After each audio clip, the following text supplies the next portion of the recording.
사무엘하 8장 말씀입니다. 다윗이 어디를 가든지 승리하고 이기는 이 내용이 말씀이 되겠습니다. 먼저 이 8장 내용을 이해하기 전에, 이제 8장은 이제 전쟁 내용만 있기 때문에 먼저 8장을 이해를 하려면 다윗이 빠른 시간 안에 이렇게 많은 전쟁을 해서 이긴 게 아니고 다윗의 일생 동안에 있었던 다윗 왕국이 이제 안정될 때까지 상당히 오랜 시간 동안에 이제 많은 전쟁을 했죠. 그런데 그 전쟁마다 이제 거의 대부분 이제 승리를 했습니다. 그래서 전쟁을 통해서 승리한 이 내용을 이제 여기 기록을 한 겁니다. 뭐 어떤 민족이든지 이 전쟁을 하지 않은 민족은 거의 없습니다. 인간들은 이제 그 좀 더 많이 갖고 많이 차지하기 위해서, 그리고 자기의 부를, 자기의 그 형편을 좀 더 그 넉넉하게 하고 잘 살려고 하는 그런 욕망이 다 있지 않습니까? 그래서 그런 수단이 바로 이제 이웃 나라를 침략하고 이제 전쟁을 하는 건데, 사실 우리 한반도에 살고 있는 우리 조선민족, 우리 한국 사람들은 그렇게 이제 과거에 보면은 그 침략 전쟁은 이제 많이 하질 않았습니다. 주로 이제 방어적인 그런 전쟁을 했는데, 우리나라도 사실 전쟁을 많이 했습니다. 근데 참 놀라운 거는 지금 와서 살펴보면 우리가 싸운 사람들은 사실상 세계의 최강국들입니다. 여러분 보시다시피 중국 세계 최강국이죠. 일본도 세계 최강국입니다. 그러니까 거의 그 싸움에 능수능란한 세계의 최강국과 싸웠다, 이렇게 보시면 됩니다. 청나라의 누르하치도 마찬가지고, 수나라의 수양제도 마찬가지고, 그리고 우리가 싸웠던 그 거란 역시 세계 최강국의 그 부대 아닙니까? 그리고 또 우리가 알다시피 몽골 제국, 전 세계가 몽골 제국에 벌벌 떨게 됐죠. 바로 우리가 몽골 제국과 최후의 항전을 벌였던 그런 민족입니다. 그러니까 이런 내용들을 보면은 우리 민족이 참 전투를 참 잘하는 민족인 것 같아요. 지금도 이제 우리가 전쟁에서 휴전하고 있는 휴전 상태인데, 이게 이제 그 우리 민족의 역사도 이렇게 전쟁사로 가득 차 있습니다. 바로 이 이스라엘의 역사도 이제 전쟁으로 이제 가득 차 있습니다. 마찬가지입니다. 근데 이스라엘의 전쟁은 좀 다른 데가 있죠. 뭐가 다르냐면, 하나님께서 그 믿음의 조상 아브라함을 선택하셔서 선택하신 그런 그 백성을 삼으십니다. 그러니까 그걸 선민이라고 하는데, 아브라함도 원래 이방 땅에 거한 사람이고, 아브라함도 원래 이방 족속의 땅에서 살았죠. 물론 이제 혈통적으로 보면은 아담의 직계 혈통이고, 그리고 아담의 아들 셈, 셋의 자손이고, 그리고 노아의 후손으로 따지면 셈의 후손으로서 바로 그 혈통과 전통을 가져오는 그러한 그 내용이 있습니다. 그런데 아브라함의 이 후손이다.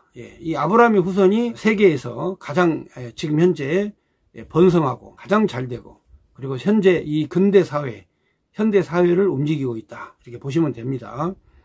그래서 왜 이 유다인들이 하나님께서 약속하신 대로 이렇게 전 세계적으로 형통한가? 그거는 이제 성경 역사를 좀 보시면, 아브라함의 아들 이삭, 이삭의 아들 야곱의 아들 12명 중에 넷째 아들 유다에게 예언을 하죠. 너는 이제 너의 후손에서 왕이 나온다. 그리고 그 왕이 세상을 영원히 통치하고 다스릴 것이다, 이렇게 예언을 합니다. 자, 그러면 이 예언의 내용이 어떻게 성취가 되어져 가는가? 이거를 바로 기록한 내용. 이 내용이 이제 구약성경의 내용입니다. 구약성경의 역사서의 내용을 보면 바로 아브라함의 손자가 되는 야곱에게 그 12아들이 있고, 12아들 중에 유다가 바로 그 왕권을 가지고 통치할 것이다라는 그런 예언의 말씀을 하셨고, 그 예언이 어떻게 성취되고 이루어지는가, 이것도 이제 성경에 쭉 나와 있죠. 여러분 출애굽기 보면은 그렇습니다. 출애굽기, 레위기, 민수기, 신명기를 보면은 이스라엘 민족들이 이제 광야에서 행진을 해요. 광야에서 행진을 하는데, 거기에 이제 뭐 장자, 르우벤도 있습니다. 르우벤도 있지만, 하나님이 항상 전투를 할 때나 행진을 할 때나 항상 앞장 세운 지파가 유다 지파입니다. 유다 지파가 항상 저들이 방향을 잡고, 유다 지파가 전진하면 백성들은 따라오는 이제 이런 하나님이 대응을 만들죠. 그러니까 노예 생활을 하면서도 바로 이 대응을 짜고 움직이고 리드하는 족속은 이 유다 자손이었어요. 참 놀랍죠. 왜냐하면 구약 성경에 이미 예언한 내용대로. 자, 여러분 모세 시대 같으면은 여러분 아브라함과 이삭과 야곱의 족장 시대에서 모세 시대로 가려면 거의 한 500년 정도의 그 시간이 흘렀는데 바로 500년이라는 시간이 흘렀음에도 불구하고 하나님께서 이스라엘 백성을 이끌고 광야를 이끌어 갈 때에 반드시 유다 자손이라는 이 자손이 항상 앞장서서 갔다 이 말이죠. 이게 참 사실상 놀라운 일이죠. 그 다음에 또 이 가나안 땅을 정복할 때에도 하나님은 이제 여호수아와 갈렙, 이 갈렙이 이제 유다 자손입니다. 이 갈렙을 유다 자손으로 하나님 선택해서 바로 그 백성들을 이끌고 가나안 땅에 가게 하는 이런 엄청난 그런 비밀이 성경에 항상 담겨 있습니다. 오늘도 다윗이 이렇게 승리하고 형통하게 되는 것은 바로 하나님께서 유다 자손 중에 왕이 나오고 그 왕권의 통치가 영원할 것이다라는 예언을 해주셨기 때문에 하나님이 그 이스라엘의 초대 임금 사울을 세우셨지만 사울은 베냐민 지파입니다. 이 베냐민 지파가 왕이 됐지만 그러나 하나님은 그 언약을 이루시기 위해서 유다 자손 다윗을 선택해서 하나님이 그 왕권을 교체를 시킵니다. 그러니까 여러분 왕권 교체, 이게 정부가 바뀌는 거, 자, 이러한 역사들은 하나님의 역사 섭리 가운데 있는 겁니다. 그래서 전혀 예측하지 않았던 목동이었지만 이렇게 훌륭한 왕이 될 줄이야 알았겠습니까? 하나님께서 이렇게 선택한 유다 자손을 통해서 하나님이 왕권을 견고하게 하신다 하는 그 내용을 오늘 말씀해 주시는 겁니다. 그 다음에 이제 오늘 말씀의 내용이 두 번째 핵심적인 내용이 뭐냐면 다윗이 전쟁을 하고 항상 승리를 합니다.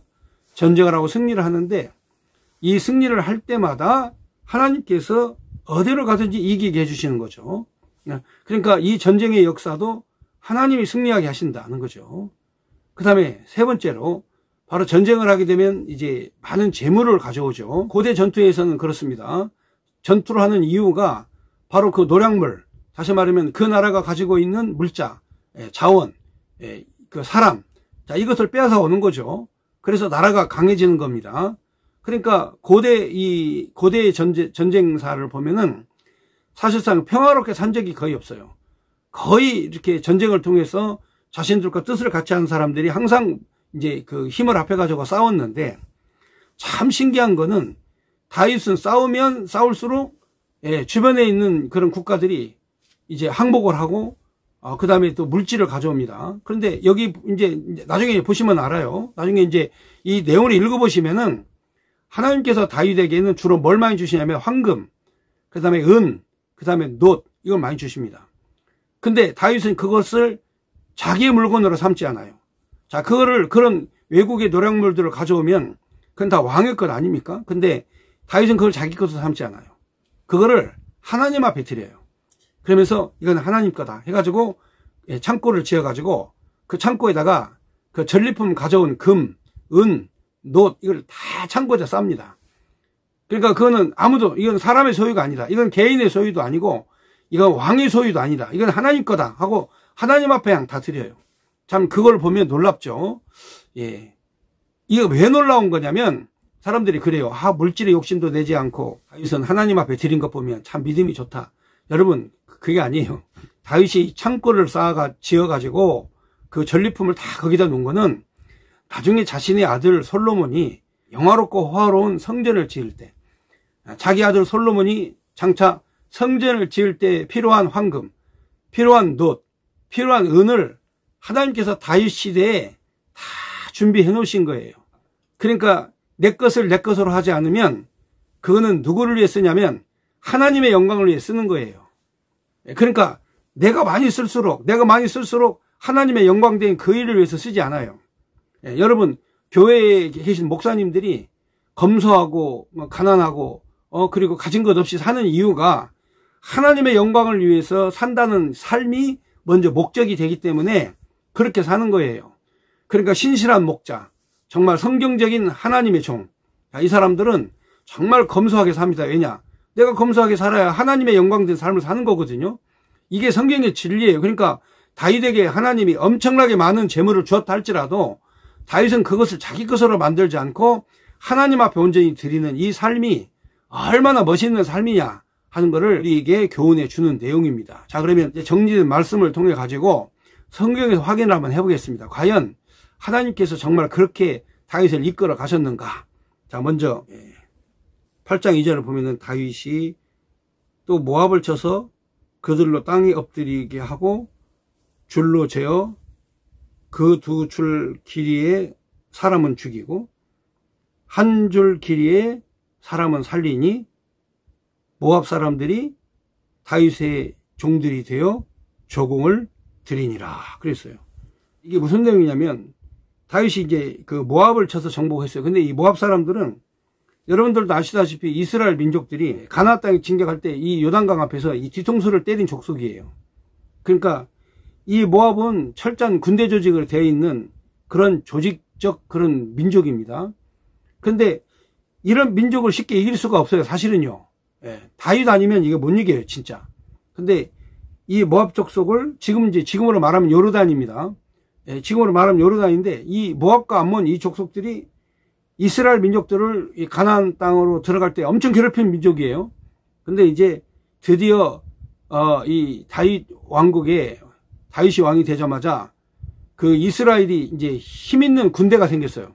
자, 힘 있는 군대가 생겨가지고 과거에 500년 전에 철저하게 이 모압 족속에 당했던 복수를 하는 거죠. 자, 복수를 하는데 이 사람들을 생포를 합니다. 이제 잡아요. 잡아가지고 이게 땅바닥에다가 이 줄을 2개를 그어요. 이게 이제 키재기인데 2개를 그어가지고 이게 짧은 줄에 있는 사람은 살리고 큰 줄에 걸린 사람은 죽여버리는. 그러니까 여러분 이게 이제 참 얼마나 이게 살벌합니까?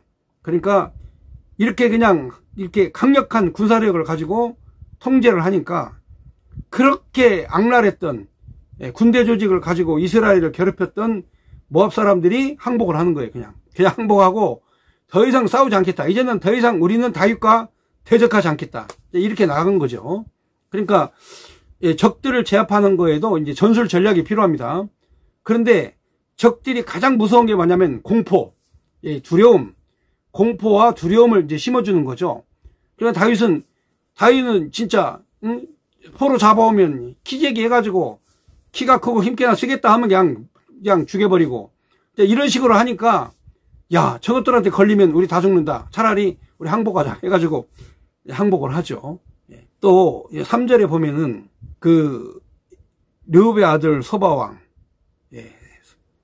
핫다데셀. 자, 이게 이제 다 중동 근동의 그 네노라하는 그런 이제 부족들입니다. 자, 네노라하는 그런 부족들인데 그런 그 힘께나 쓰는 부족들을 이제 하나님이 다 물리치게 하시죠. 그래서 이스라엘이 중동 근처에 가장 강력한 국가로 이제 하나님이 그 만들어 가시는 겁니다. 거기 보면 핫다데셀이 자기 권세를 회복하려고 유버라데 강으로 갈 때 다윗이 글을 쳐서 아병 1700명, 보병 2만 명을 사로잡았다. 병거 100대의 말만 남겨놓고 다윗이 그의 병력의 말은 다 그 발의 힘줄을 끊어서 이제 막 그 강력한 파워를 가지고 달리지 못하도록 그러니까 이제 군마로서는 이제 사용이 불가능한 군마로서 사용이 불가능하게 만들었다. 그러니까 이제 적들을 무장해제시킨 거죠. 그다음에 다메섹의 아람 사람, 여러분 이 아랍이라고 하죠. 아랍, 그 다메섹에 사는 아랍 사람들. 이 아랍 사람들이 이제 여러분들이 나중에 아시다시피 이들이 이제 어떤 족속이냐면 이제 아수르 족속들이죠. 이들이 이제 가장 강력한 파워와 힘을 가진 이 족속들을 이제 물리칩니다. 그래서 이 소바왕 하다데셀을 도우러 온지라 여기 이제 하다데셀이 이제 다윗에 의해서 이제 진멸이 되죠. 다윗이 이제 아람 사람 2만 2천 명을 죽여버렸어요. 그러니까 얼마나 강력한 전투였는가. 이게 사망자들을 보시면 아시겠죠. 또 다윗이 다메섹 아람 수비대를 두매 아람 사람이 다윗의 종이 되고 조공을 바쳤다. 이렇게 그러니까 이 다메섹이라고 하면 지금 다마스쿠스고요. 이 다마스쿠스 지역이 아수르 지역입니다. 그러니까 다윗의 영향력이 아수르까지 미치는 그런 초강력한 그 당시 이 중동이 군대였다. 이제 이렇게 보시면 되죠. 그러면서 6절에 다윗이 어디로 가든지 여호와께서 이기게 하시니라 그랬어요. 그러니까 이제 실제 주인공은 이제 다윗이 아니에요. 성경을 자세히 해석해 보면 하나님이 이기게 하신 거예요. 하나님이 이기게 하셨기 때문에 이긴 거지. 다윗은 하나님의 손에 붙잡힌 무기예요, 무기. 하나님이 사용하시는 무기. 그래서 이스라엘 사람들은 바로 그런 정신이 있어요. 하나님이 나를 사용하시는 도구다. 내가 주인이 아니다. 하나님이 내 인생의 주인이시다. 자, 이런 사고방식이 있는 거예요. 그러니까 성경을 기록할 때에도 다윗이 이겼다고 기록하지 않아요. 여호와 하나님께서 어디로 가든지 여호와 하나님이 이기게 하셨다. 이렇게 기록하는 거죠. 그러니까 우리의 삶이 사실은 이제 얼마 남지 않았죠. 예. 저 같은 경우는 이제, 나이가 60이 넘어서 이제 70으로 가고 있으니까, 80, 장수하면 80이고, 강건하면 80인데, 앞으로 이제 10몇 년 이제 살게 되지 않습니까? 건강할 때, 암에 안 걸리고, 병에 안 걸리고, 사고 안 나고, 살아봐야 이제 10몇 년 사는데, 바로 우리 남은 인생 전체가, 지금부터라도 하나님 앞에 온전히 들여놓으면, 하나님이 온전하게 쓰시는 거죠. 우리의 삶을 하나님께 온전히 드리는 거예요. 내 것이 아니라고. 하나님이 알아서 쓰시라고. 자, 이렇게 될 때 다윗과 같이 위대한 업적을 남기는 거죠. 또 7절에 보면은 다윗이 핫다데셀의 신복들이 가진 금 방패를 빼앗아서 예루살렘으로 가져왔고, 또 다윗 왕이 핫다데셀의 고을 베다와 베로데에서 매우 많은 놋을 빼앗았다. 또 하맛 왕 도이가 다윗이 핫다데셀에 온 군대를 쳐서 무찔렀다 함을 듣고 도이가 그의 아들 요람을 보내어 다윗 왕에게 문안하고 축복하니, 이는 핫다데셀이 도이와 더불어 전쟁이 있던 터에 다윗이 핫다데셀을 쳐서 무찌름이라. 또 요람이 금 그릇, 놋그릇을 가지고 왔다. 그러니까 이렇게 이제 핫다데셀을 치자 또 도이가 또 그 감사의 표시로 또 놋그릇, 금그릇 가져오고, 또 핫다데셀이 가지고 있는 그런 그 금 방패를 또 가져오고. 자, 이렇게 지금 현재 이 8장에 있는 내용 중에 금, 은, 놋그릇, 금방패 이런 나오는 이유가 있어요. 아까 제가 말씀드렸다시피 바로 이렇게 하나님께서 이 놋과 이 금과 은을 하나님 이렇게 많이 준비하게 하시는 이유가 있어요. 그게 바로 장차 다윗의 아들 솔로몬을 통해서 성전을 건축하게 하시는 그 내용을 이미 하나님이 예비하시고 철저하게 하나님이 준비시키는 거죠. 자, 그런데 그 정도의 많은 재물이 이제 오면은 사실은 자기 물건으로 자기가 호화롭고 영화롭게 그 물건과 그 재물을 쓸 수 있잖아요. 그런데 다윗은 정말 하나님께 온전히 드리는 이러한 그 통치를 하게 된 거죠. 자, 11절 보겠습니다. 그렇게 많은 재물을 가져왔는데 다윗 왕이 그것도 여호와께 드리되 그가 정복한 모든 나라에서 얻은 은금, 곧 아람과 모압과 암몬 자손과 블레셋 사람과 아말렉 사람에게 얻은 것과 소바왕 르읍의 아들 핫다데셀에게서 노력한 것과 같이 하나님께 여호와께 다 드렸다 그랬어요. 내 것으로 삼지 않고 하나님 것으로 드렸다. 그래서 이렇게 유명한 삶을 살게 된 거죠.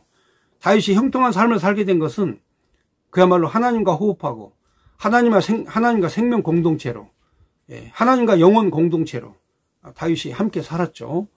그래서 하나님께서 이렇게 다윗을 형통케 하셔서 다윗 왕국을 견고하게 세우신 것은 장차 하나님의 백성들이 살아갈 나라를 하나님이 이렇게 다윗 왕국처럼 견고하게 세우신다. 이 하나님이 계시로 보여준 거죠.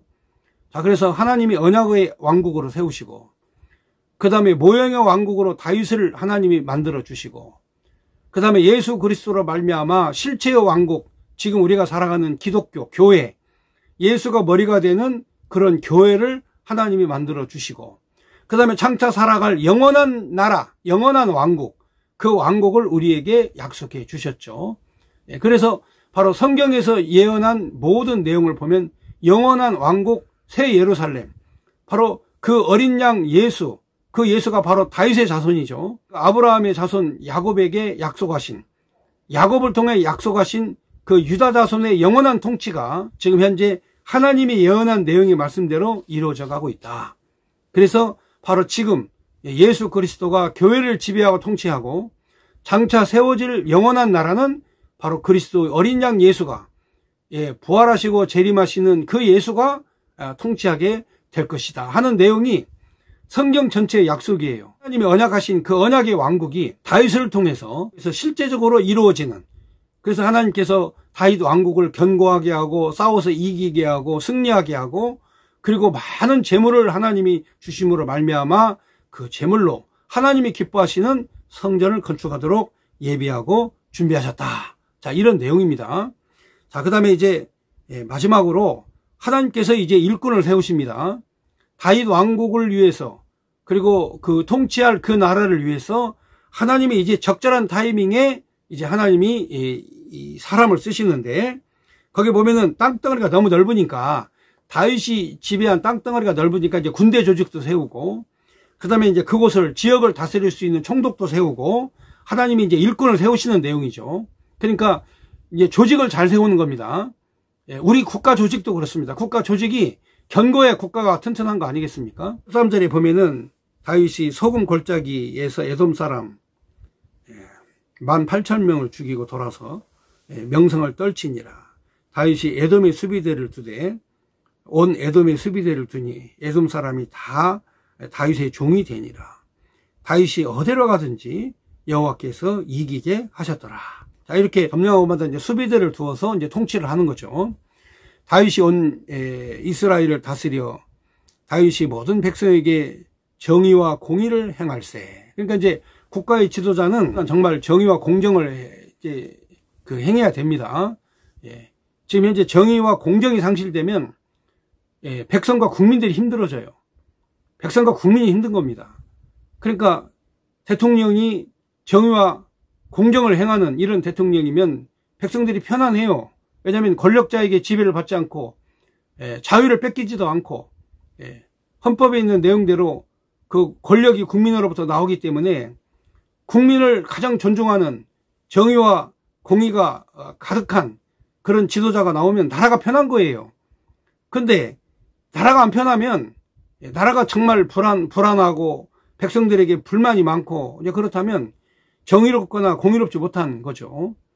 이렇게 해서 다윗은 그야말로 모든 백성에게 정의와 공의를 행하고, 수르야의 아들 요압을 군사령관이 되고, 얄리스의 아들 여호사밧은 사관이 되고, 에이드의 아들 사독 아비아달의 아들은 제사장이 되고, 스레야에는 서기관이 되고, 그러니까 국가의 조직을 완벽하게 잘 이제 만든 거죠. 그래서 다윗이 형통한 다윗 왕국을 만들어가는 이런 내용입니다. 그리고 마지막 18절에 여호야다의 아들 분하냐는 그렛 사람과 블렉 사람을 관할하고, 그러니까 이제 총독들, 각 지역에 이제 그 통치하고 다스릴 총독들을 임명하고, 그리고 그 많은 다윗의 아들들은 이제 대신이 되어서 아들들이 아버지를 보좌하는 이런 왕국이 만들어지게 된 것입니다.